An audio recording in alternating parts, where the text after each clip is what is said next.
Hello, my name is James Thaxton. I'm Conservation Project Manager with the Upper Valley Land Trust. We've been visiting Hurricane Flats Farm, owned by Tom Honingford. Tom was explaining to the Vermont Law School land conservation class about his conservation easement held by the Upper Valley Land Trust. It covers 36 acres of his land, much of it in the floodplain, and he said he was happy to conserve his land knowing that no one would be able to put houses in this area that one day could be flooded and is so valuable for agriculture.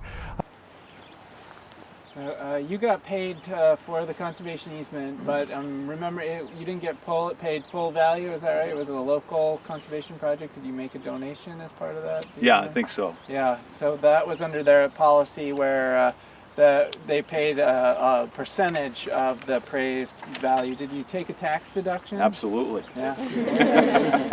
So, very nice. Yeah. I got money and took a deduction that year. That was good. Good. Now the rules have changed such that if you get a conservation easement appraisal for your grant, you would need another appraisal for IRS purposes, a separate easement appraisal, and you'd have to pay maybe another $1,000 or $2,000. Would that be something you'd still do if you? No, I would still do the easement. Absolutely. Yeah, nothing. I would have done the easement had. The only way I wouldn't have done the easement is if the land trust said you got to pay for it all yourself, all the legal work. Which I know you have people that donate easements and then they have to pay to get the work done. I would not have done that, but it was important to my wife and I to conserve this land to make sure.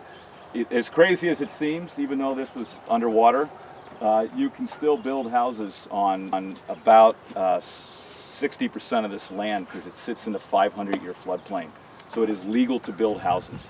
And there's a house going up on the other end of town in a field that got flooded, and it's being built right where it was flooded.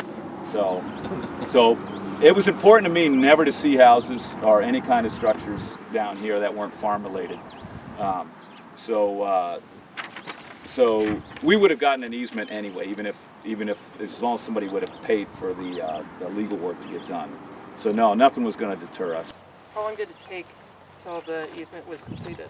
I don't know, but it wasn't terribly long. I think the longest process was once we sort of came to an agreement with the land trust, which was not hard to do. They're very easy to work with.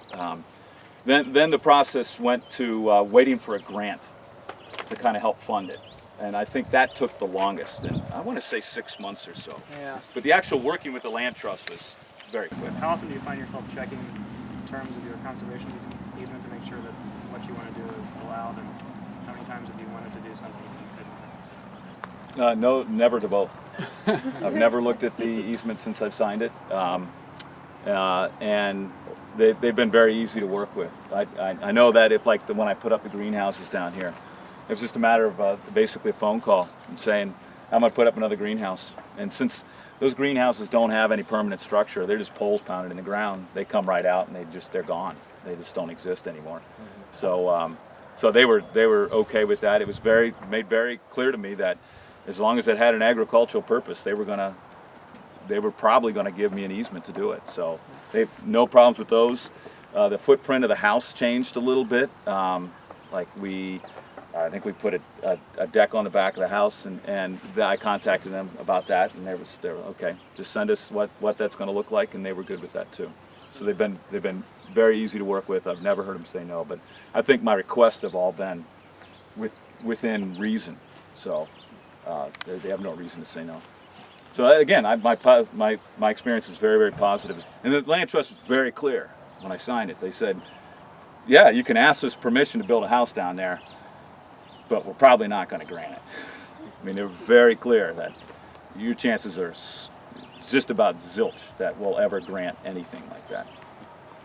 That was cool. It did, because the process has been so positive with me. I do talk about it with other farmers. Every year I'm always saying, hey, you ought to get a conservation easement on your place. I'm constantly telling people to do that.